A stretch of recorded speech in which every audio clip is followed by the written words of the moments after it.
Don't worry about a thing, Ms. Innkeeper. I'll protect you. Like I say, a very clever fellow, that George. Huh?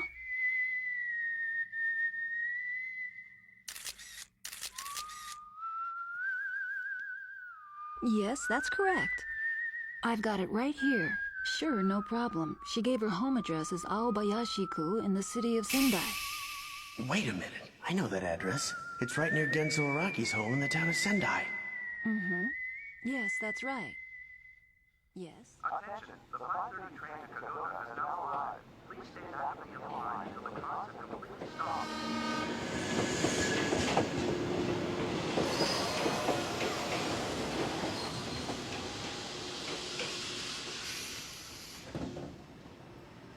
Please watch your step as you exit the car. This is Sendai.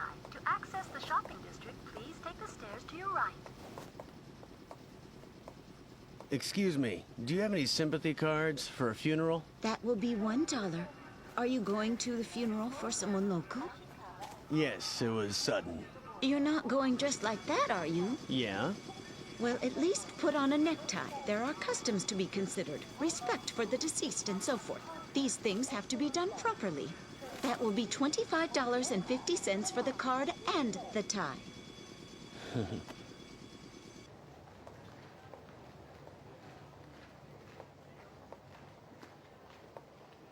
Based on the fact that there was no evidence of a struggle and no indication of a depressed emotional state, detectives now believe that the victim, Ryoko Kiyuchi, may have slipped and accidentally fallen to her death.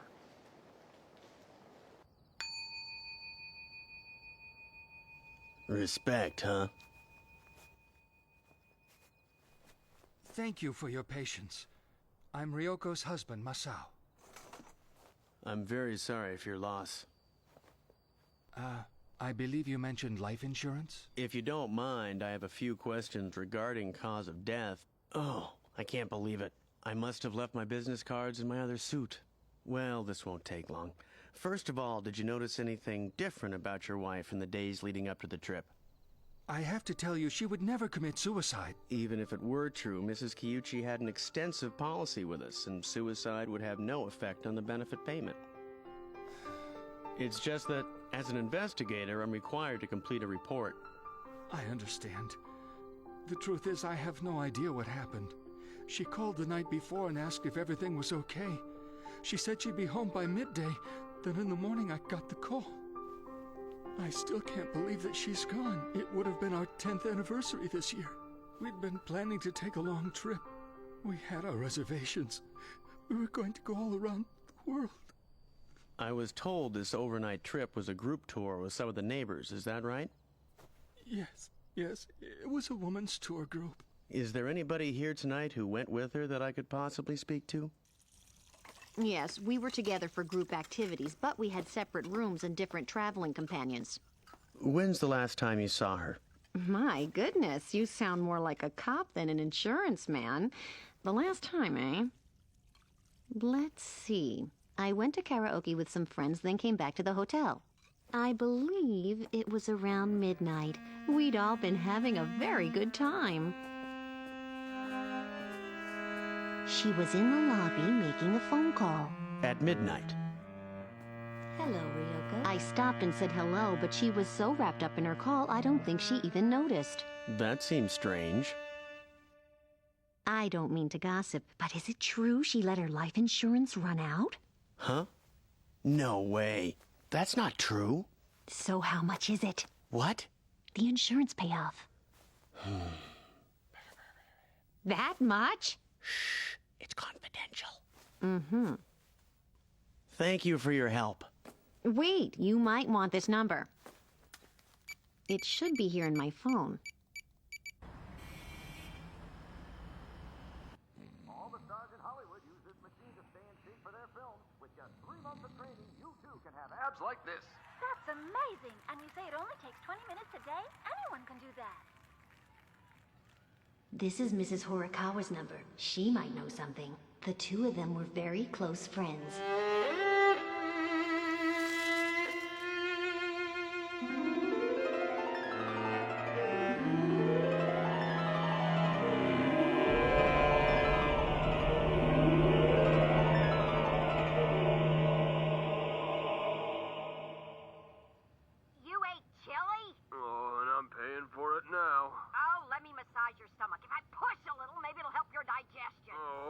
Huh?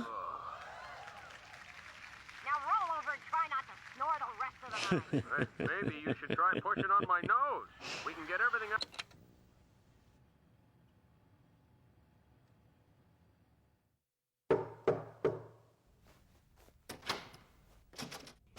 About time. I ordered that beer an hour.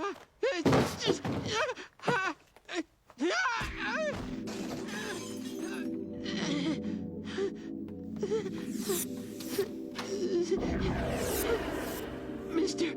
Tanita. Been looking all over for you, kid.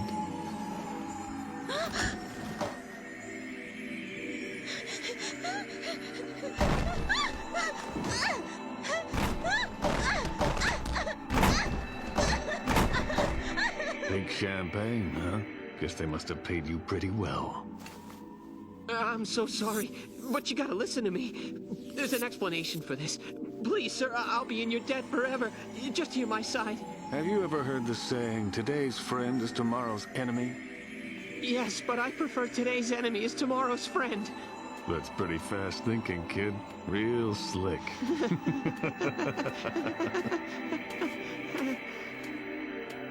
What? Wait! Please, no!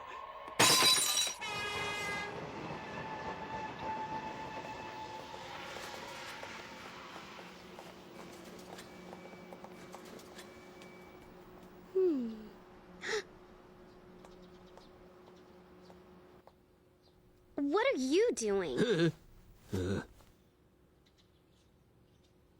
Nothing, Miss Nosy. George isn't coming if that's who you want.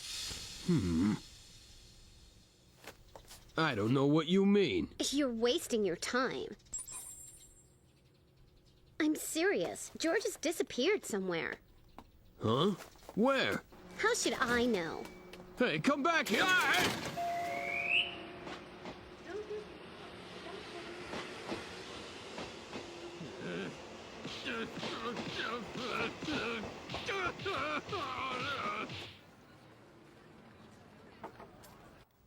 Phew. That was terrific. Could I possibly get some hot tea, please? Sorry, but there must be some mistake. No mistake, my treat. You have traveled a long way to see me. Well, thank you.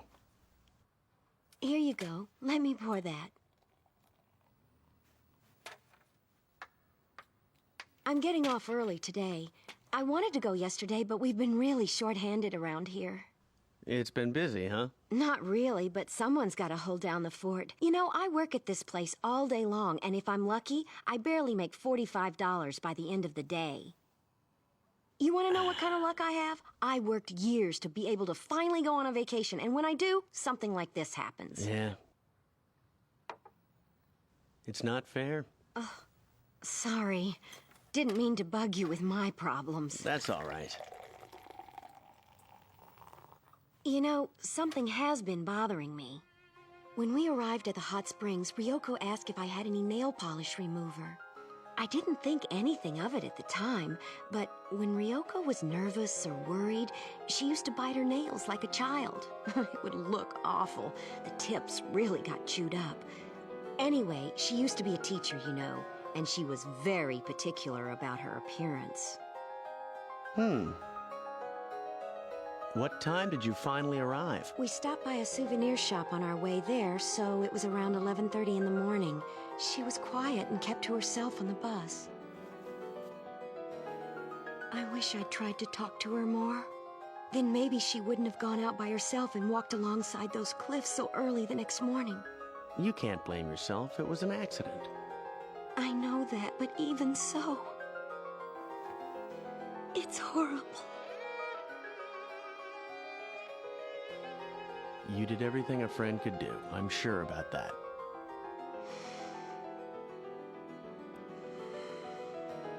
I guess so.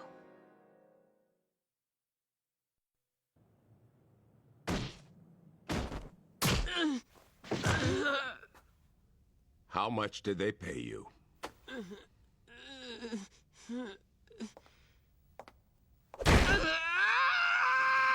How much was it, you little rat bastard? $1,600. And the girl? Hardly seems worth it. How much were you getting when you worked for us? $2,000 after taxes. Plus a retirement pension and overtime pay if we needed you. To me, sounds like a pretty good deal. But that wasn't enough for you, was it? Sorry, boss. That's the trouble. It was a good job. I got pissed off when you fired me. I'm sorry, sir. Give me a chance to make it right, please. I'll do anything. Just tell me what you want me to do. Turn yourself in to the police? That's right. Go down and turn yourself in. Tell them everything you did. I don't get it. Go and confess? Yes, it's the best way. In fact, it's the only way to make things right.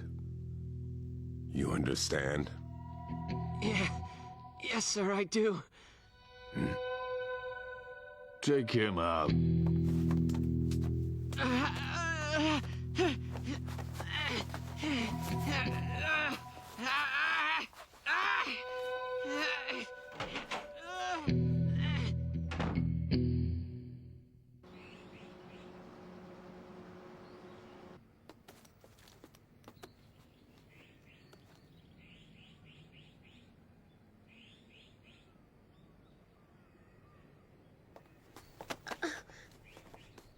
Beg your pardon.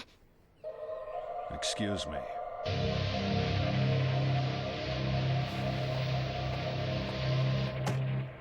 Where are you headed, sir? The home of Shusako Tanakura. Yes, sir.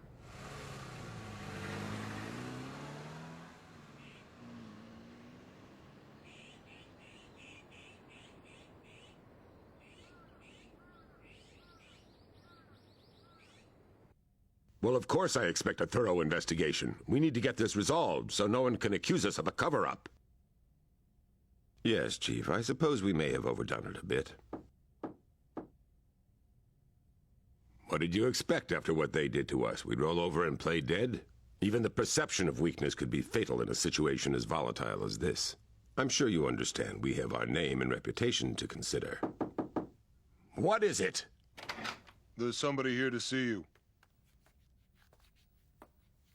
Who is it? I'm busy.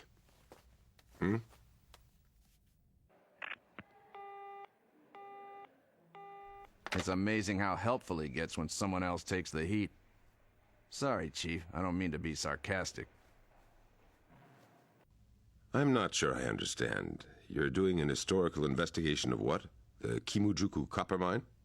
No, sir, that's not quite accurate. What we're doing is an historical investigation of certain events that happened in this area that may have been hidden away from public scrutiny for a good many years. I don't mean for this to come off as rude, but we investigate incidents that have been sealed by power.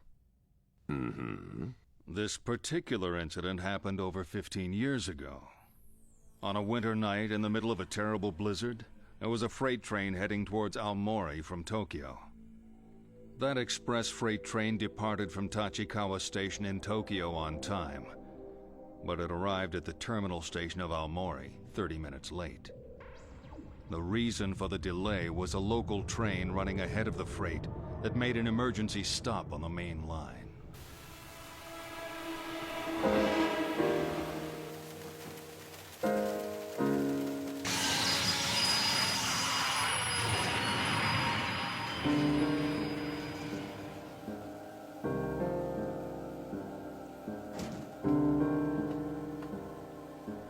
Since there was a national highway running alongside the rail line, it was a mystery as to why anyone would try to cross the tracks in those severe conditions. The owner of the bike was never located. The train was stopped for 30 minutes while they checked for anyone who might be injured in the area. The trains running on that main line were notified by their central dispatch to stop where they were. In a short time, the system returned to normal with only minimal delays.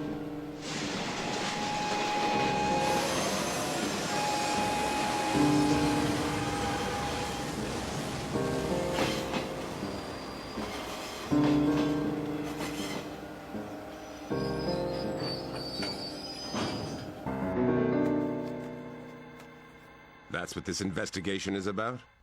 No. The problem lies in the freight train that was running on the same line as the passenger train. It arrived in Aomori after a 30-minute delay. Everything seemed normal, but we quickly noticed something strange. According to the manifest, the freight left Tokyo with 32 boxcars.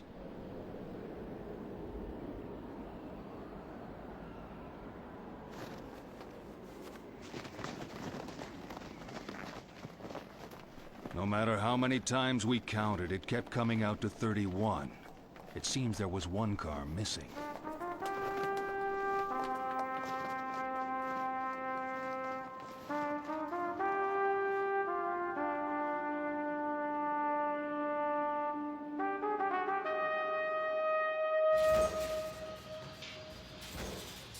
My wife and I were just sitting here talking about what a nice person she was. Such a tragedy. She was much too young to die. She taught junior high in the public schools here for many years, but after she got married, she decided to start up a business of her own. She rented herself a space over there, a room above the dry cleaners, and she opened an English cram school. Everybody agreed she was one of the best instructors we ever had. The boys said she was something else. I mean, even after our youngest went on to high school, she kept in touch with us. Here. She had to have been a wonderful woman to have made such a big impact. She knew how to inspire those kids to learn. Most of them, anyway. But there were exceptions. I remember Mrs. Noguchi. Her maiden name was Noguchi, so everyone called her that. She had these 3 students once even she couldn't handle. A sister and 2 brothers. They weren't from around here. They were out-of-towners, troublemakers right from the beginning. Those apartments you see on the other side of the street didn't always used to be there. Many years ago, there was an old rundown project on that property. And that's where their family lived for a while. An awful family. I mean, those people and their kids were really strange. Yes, but more than strange. I thought they were truly evil. You can't imagine how much trouble they caused. That's true. They were a bad bunch, no question about it. The oldest daughter, she had a head on her shoulders, but she wouldn't use it for anything constructive. She was always manipulating her 2 younger brothers to stir up trouble. They were impossible. They would shoplift and think nothing of it. They'd leave school at lunch and not come back for the rest of the day. Just hang out near the roadsides waiting for kids to come along so they could force them to give up their allowances. They'd smoke and pick fights, anything to challenge authority. Mrs. Noguchi couldn't deal with them. It was scandalous. Everyone made excuses and let that girl off the hook because she was pretty. But if you ask me, I think they should have confronted her and let her face the consequences. Yeah, you're right. You were just as much to blame as anyone, calling her Sonny-chan, just because she had a cute face. Stop bringing that up. It was a long time ago. Of course, the girl didn't even bother to say hello most of the time. Well, she sounds like trouble, that's for sure.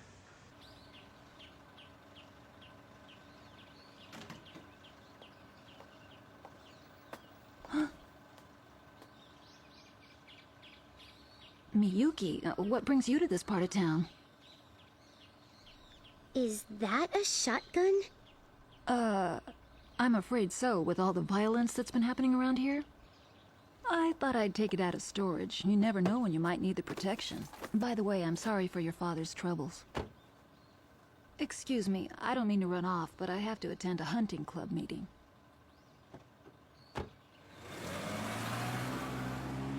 Then, after building up accounts all over town, they skipped out one night without paying. Skipped out of town? Disappeared without a word.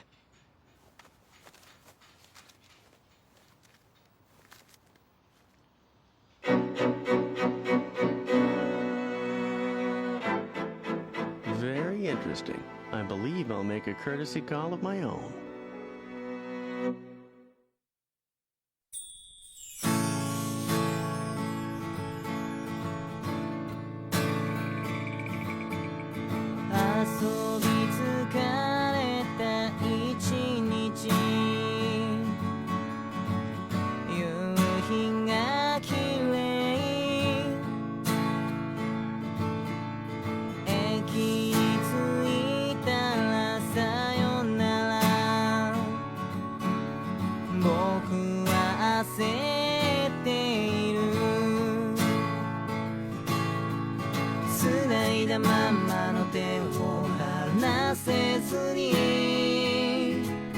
Yo もまた言い出せない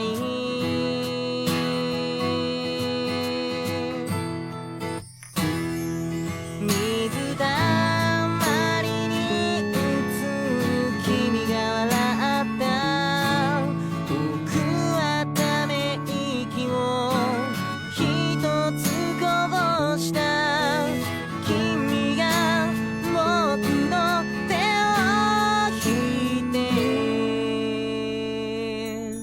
二人ゆっくり歩き出す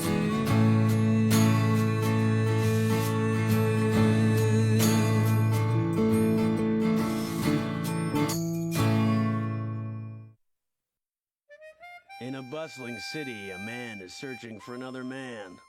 Obligation and mercy living side by side. Darkness getting thicker.